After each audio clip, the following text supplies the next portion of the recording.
Give us $30,000 as a gift for our new home. If you can't pay, just go back home, old hag. That's what my daughter-in-law said at the entrance when my husband and I arrived to celebrate my son's new house. At that moment, memories of past events flashed through my mind like a slideshow. This daughter-in-law is hopeless. I genuinely thought so from the bottom of my heart. We stood frozen at the entrance. When I looked up at my husband, Ted, he seemed so exasperated he couldn't even speak. "Shall we go home?" I muttered, and Ted nodded. As we walked away, my daughter-in-law laughed triumphantly at our retreating figures. She'll realize that her laughter is short-lived soon enough. My name is Susan Matthews, and I'm a 63-year-old housewife. Until I retired at 60, I worked as an office clerk at a nearby church. Now, I teach pottery, a practice I've continued since my youth, at home. My husband, Ted, took early retirement from his company and now teaches local gardening classes, a hobby he picked up. We both turned our passions into our jobs. You could say we live a carefree and comfortable life. We have only one child, our son. Our only son, Jack, has been exceptionally smart since childhood, often called a prodigy. Neither Ted nor I have high academic backgrounds. Ted's late father was a university professor, so we think Jack's intelligence might be inherited from him. It was common for us to be flustered by Jack's challenging questions. Since childhood, Jack had firmly declared, "I will become a doctor." True to his word, he effortlessly achieved his dream. To be honest, sending Jack to medical school was expensive, and there were times when we really had to pinch pennies. Still, we worked hard for Jack's dream. Now, Ted and I can laugh about those days, and it feels strange. Jack, who became the doctor he dreamed of being since childhood, lives in the next city, about an hour away from us. He works at a university-affiliated hospital and seems to have a pretty tough job. I can't help but worry, thinking of him handling a demanding job all alone, away from his family. I hoped he would get married soon and give us some peace of mind. Although we never directly told him, it was a heartfelt wish of ours. Recently, our wish came true. It's been 3 years since he married Emily, a nurse who worked at the same hospital. Though it's a bit lonely that he doesn't visit home often due to his busy job, I'm glad he's not single anymore. That's what I thought. However, our peaceful life is now troubled by our daughter-in-law, Emily. When Jack informed us about his marriage, it was quite sudden. I had always told him to introduce any woman he was dating, and Jack would occasionally bring his girlfriend home. But this time, he hadn't brought her home even once. Of course, we hadn't been introduced to her either. You never mentioned you were seeing someone, and now you're suddenly getting married. Is there a reason to rush the wedding? Noticing Jack's unusual demeanor, I asked. For once, Jack hesitated. I quickly sensed he was hiding something from me. Is she pregnant? My motherly intuition kicked in, and I pressed him. Jack, looking a bit troubled, admitted, "Yes, she is." From his tone, I sensed he wasn't entirely convinced. "What's wrong? If you seem unsure, it will make her anxious. Be more decisive. You're going to be a father." My voice rose in response to Jack's indecisiveness. I never raised my son to be a man who would leave a woman uncertain after getting her pregnant. You're right. Yeah, I need to take responsibility for my child. Jack muttered as if shaking off something. I remember feeling immensely relieved that my son wasn't turning into a lowly man. From there, the lead up to the wedding was hectic. In the end, Emily, the bride-to-be, never even greeted us before the wedding. Even when we asked her to show her face, she said, "I'm in the early stages of pregnancy," and didn't come to see us. I worried if she was having severe morning sickness, and asked Jack about it. But Jack's response was, "She's perfectly fine." Moreover, despite not coming to greet us, we heard rumors that she was off on premarital and bachelorette trips. The thought of Emily becoming Jack's wife gave me a sense of foreboding. Ultimately, my husband and I met Emily on the wedding day. She greeted us with a bright, friendly smile, but there was no apology for not having greeted us earlier. She didn't even introduce us to her parents. Was she just being rude or what? Feeling exasperated, I nudged Jack, and we somehow managed to greet her parents. Even then, another incident that rubbed me the wrong way occurred. We had heard that both of Emily's parents were local government employees. Given their serious jobs, I imagined them to be respectable people, but my expectations were quickly dashed.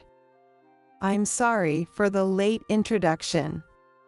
When I apologized saying that, Emily's mother replied, "Yes, indeed." For a moment, I couldn't believe my ears. Ted also stiffened for a moment, clearly surprised. I gathered myself and asked about the baby. It was also Jack's responsibility that Emily became pregnant before the wedding. I had heard Emily was quitting her nursing job due to the pregnancy and marriage, and I felt a personal responsibility as Jack's mother. But the words from Emily's mother were shocking. Emily wasn't pregnant after all. She laughed and said it was a case of imagined pregnancy. I hadn't heard anything about that. In a panic, I confirmed with Jack, who also responded in surprise, "What?" This raised the suspicion that perhaps they knew it was a false pregnancy from the start. However, it was already the wedding day. Even if it was discovered now, it was too late. Jack sighed resignedly. I would have proposed sooner or later without such a lie. Jack's face darkened slightly at the thought of his marriage beginning with a lie. A little distance away, Emily was chatting happily with her friends. I overheard her boasting proudly to her friends, "I became a nurse to marry a doctor." She even said loudly, "It's a golden ticket, so I'll never have to worry about money." To blatantly say such things in a public place is just too vulgar. It's as if Jack's only worth is his money. It's beyond rude. Noticing my furrowed brow at Emily's words, Jack gave a slightly troubled smile. She has her cute moments, too. Jack whispered to me, trying to defend Emily. I could only think that she was taking advantage of his kindness. I sighed, realizing there were tough times ahead. After the wedding, I completely lost contact with Jack. Emily forced Jack to cancel his old phone, and apparently, he got a new number. Later, I found out that Emily had blocked my number on Jack's phone. She would check all of Jack's calls, and if she found out he was in touch with me, she would throw a hysterical fit.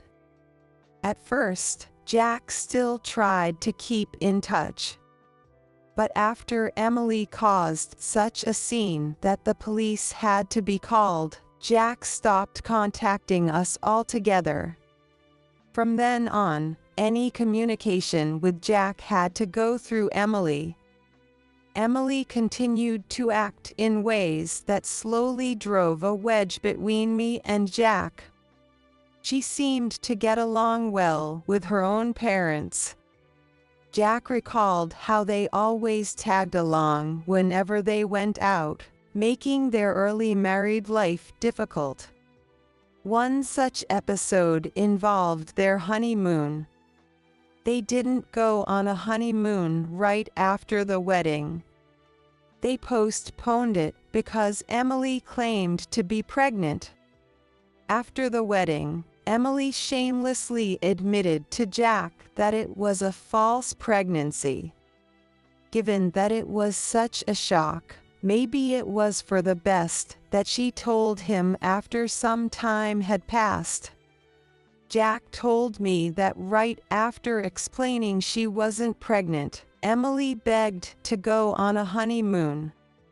Well, if she's not pregnant, you should go somewhere as a couple to celebrate your marriage. We'll cover the travel expenses as a wedding gift, I said, trying to cheer up a somewhat deflated Jack.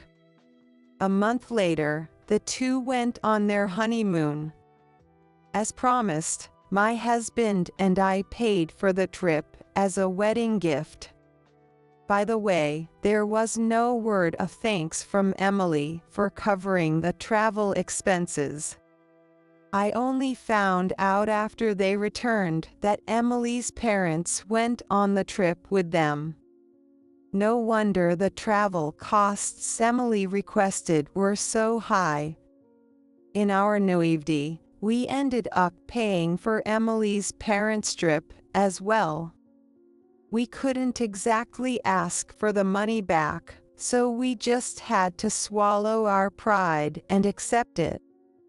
And we didn't even get any souvenirs. Jack had left everything to Emily, so he didn't realize we hadn't received any. He didn't know her parents were coming until they met at the airport. It was just one thing after another, and I couldn't bring myself to like Emily. We didn't openly fight, but we definitely avoided each other. 3 years passed without much contact, and there were no grandchildren either.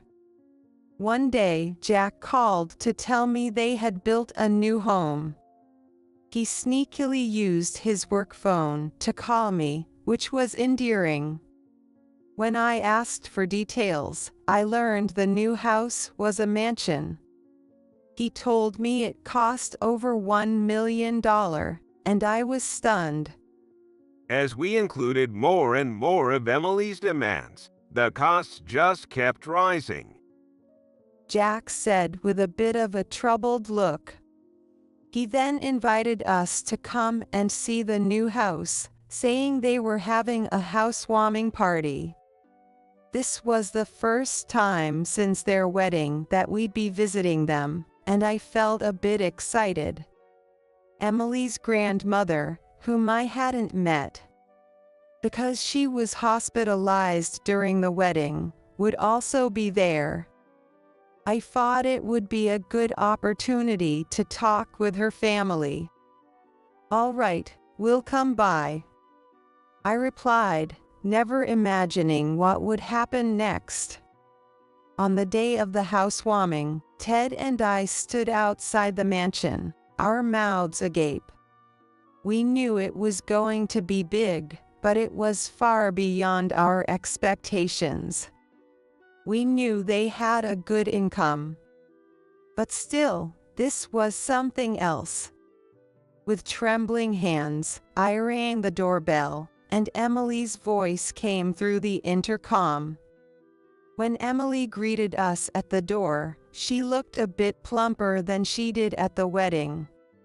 She must be taking it easy after quitting her demanding job. Her nails were long, perfectly manicured with gel polish. Clearly not suited for housework. Looking down the hallway, I saw 3 women in aprons bustling about. Oh, those are the maids. I'm terrible at housework. Emily, who had quickly noticed that I had seen the women in the back, said with a smile. Apparently, they've had maids since the beginning of their marriage. Having skilled people do the housework is better for both me and Jack. Trying to do what I'm bad at just leads to failure. Emily explained her philosophy, clearly taking advantage of their wealth. Meanwhile, Ted and I were still standing in the doorway, being looked down upon by Emily. "Emily, may we come in?" I asked with a forced smile. Emily then said something unbelievable. If you want to come in, you need to give us a housewarming gift. The amount is $30,000. Emily said with a malicious grin. For a moment, I couldn't understand what she was saying. Seeing our confusion, Emily repeated impatiently. Give us $30,000 as a gift for our new home. If you can't pay, just go back home, old hag. Emily repeated mockingly, and I felt more exasperated than angry. I glanced at Ted, who was shaking his head with his eyes downcast. A gesture he made when he was utterly exasperated. I tugged on Ted's sleeve with a bitter smile. "Shall we go home?" Yeah. Hearing Ted's response, I glared at Emily. She didn't look intimidated at all. "We're leaving, but consider this the end of our relationship. We're cutting ties from now on." I said this and left the mansion. Emily had no idea what kind of chaos her actions would bring. I heard her laughing hysterically behind me. It was a wasted trip. I said to Ted in the car on the way back. "Really?" he replied. I felt a sticky kind of exhaustion, completely drained. I couldn't even see Jack's face. And that was the only regret. About 20 minutes into the drive, my phone rang. It was Emily. What more could she possibly want? I didn't want to answer, but I did anyway. "Hey, do you still need something?" I said coldly. I heard sniffling on the other end of the line, sobbing and hiccuping. It sounded like Emily was crying like a child. "Emily, are you crying?" It wasn't out of concern, just a confirmation. Susan, please come back immediately. I'm begging you. Her attitude had done a complete 180, and I instinctively pulled the phone away from my ear. Her pleading screams were more shocking than surprising. Where did all that bravado go? I can't pay $30,000, and even if I went back, you'd just turn me away at the door. Enough with the mockery. I said we're cutting ties. Hearing my words, Emily's crying grew louder. Grandma knows you, Susan. She got really angry. I'm so scared of her. Emily's explanation was incoherent, filling my mind with questions. I had never met Emily's grandmother. Being scared of your grandmother's anger, stop acting like a child. Take responsibility for your words. You're an adult now. I was so irritated by her continued crying that I raised my voice. Then I heard a low, commanding voice of an older woman behind Emily, telling her to apologize sincerely. Listening closely, I suddenly realized, Emily's grandmother, is she by any chance Mrs. Barbara Streisand? Barbara Streisand is an elderly lady who has been taking pottery lessons from me. In a sense, she is my apprentice.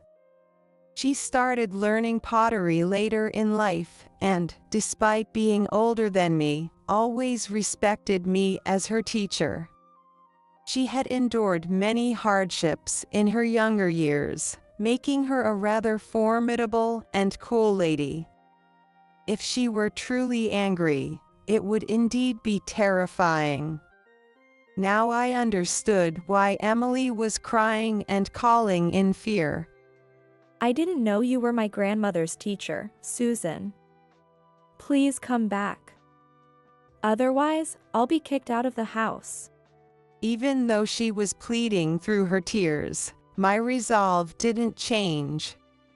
I told you we're cutting ties, didn't I? Do you not understand what that means? My phone's about to die, so I'm hanging up now.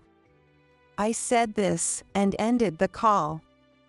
Of course, my phone still had over 90% battery left. It wasn't the phone's battery that was about to die, but my patience. On the way home, my phone kept ringing. It was so noisy and annoying that I turned it off. Does she think everything will be forgiven if she cries?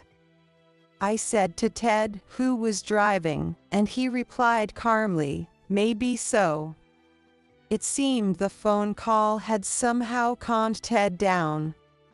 He had a gentle nature, and his anger never lasted long. Jack is probably already on his way back home, Ted said with a chuckle. While I was arguing with Emily at the door, Ted noticed that Jack was listening to our conversation from the next room.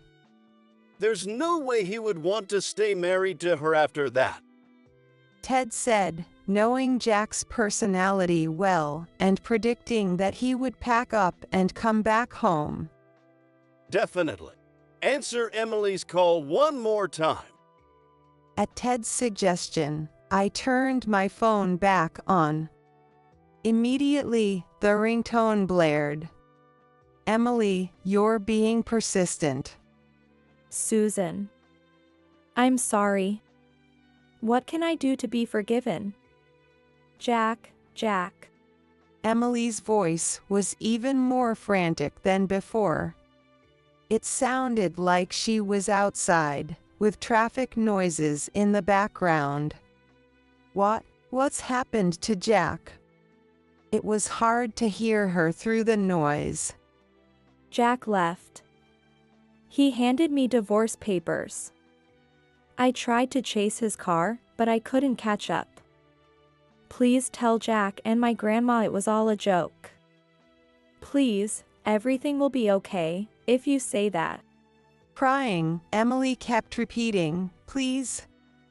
She seemed to be wandering around in the cold, searching for Jack's car, her footsteps dragging. I felt a little sorry for her, but remembering everything that had happened, I couldn't forgive her. This is all your own doing, Emily. Do you know the term you reap what you sow? Your grandmother, Barbara, is a very polite person. Don't you realize you've brought disgrace to her too? Hearing my harsh words, Emily seemed too exhausted to argue back, and all I could hear was her sniffling. But of course, Emily wasn't one to leave it at that. She quickly regained her composure and threw back a defiant statement. But, I haven't done anything wrong. We built a mansion worth over $1 million. Bringing $30,000 as a housewarming gift is the least you could do. It's you and Ted who are being unreasonable. Isn't cutting ties overreacting? I was utterly appalled by Emily's lack of remorse. How could she claim she had done nothing wrong in this situation? I couldn't understand her at all. I'm certain I'll never truly understand Emily. I'm sorry, Emily, I'm tired of talking to you. You need to reflect sincerely on your mistakes for the rest of your life. If you can't do that, your life is over. I said my final words to Emily, whom I would never speak to again, and hung up the call. As soon as I did, a wave of exhaustion washed over me. When we saw the lights of our home, Ted said triumphantly, "See, I told you." Jack's car was parked in the driveway. "You're right, you were spot on," I said, impressed, and Ted smiled happily. In the end, Jack and Emily got divorced. There must have been a lot on Jack's mind. Jack's retribution was merciless.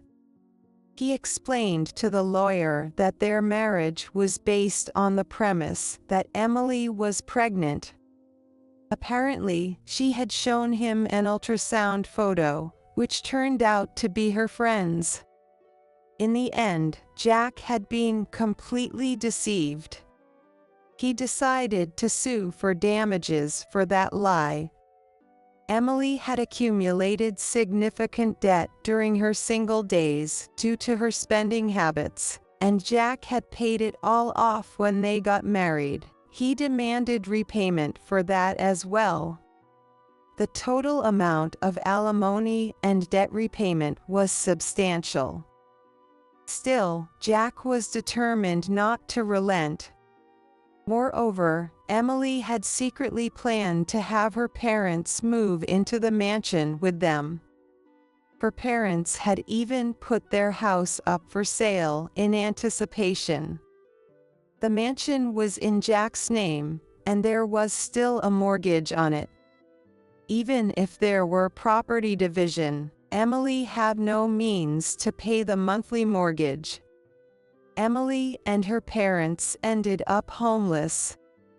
It all started with Emily's lies. While you could say it was her own fault, the price she paid was too high. I heard that Emily and her parents moved into her grandmother Barbara's house and were living in a rented room. Barbara told me, "I'll straighten out my granddaughter's character." Under the strict guidance of Barbara, who is very particular about manners, Emily was likely receiving harsh training. To repay her debts, Emily had returned to working as a nurse. Due to the widespread bad rumors, she couldn't return to her old hospital and had to commute to 1 hour away by train. We sold our old, dilapidated house. Jack had invited us to live with him in the mansion. Renovating the mansion, which had been decorated entirely to Emily's taste, took some time, but the result was astonishing. To accommodate Ted's gardening hobby, Jack bought the adjacent land and created a large garden, telling us, "Make it your own." Ted and I were speechless with surprise. Jack even set up a pottery kiln for me. Jack said it was just filial piety, but I couldn't thank him enough. I imagine he will remarry someday. Until then, being able to live together again is what makes me the happiest. I want to cherish this unexpected happiness and nurture it.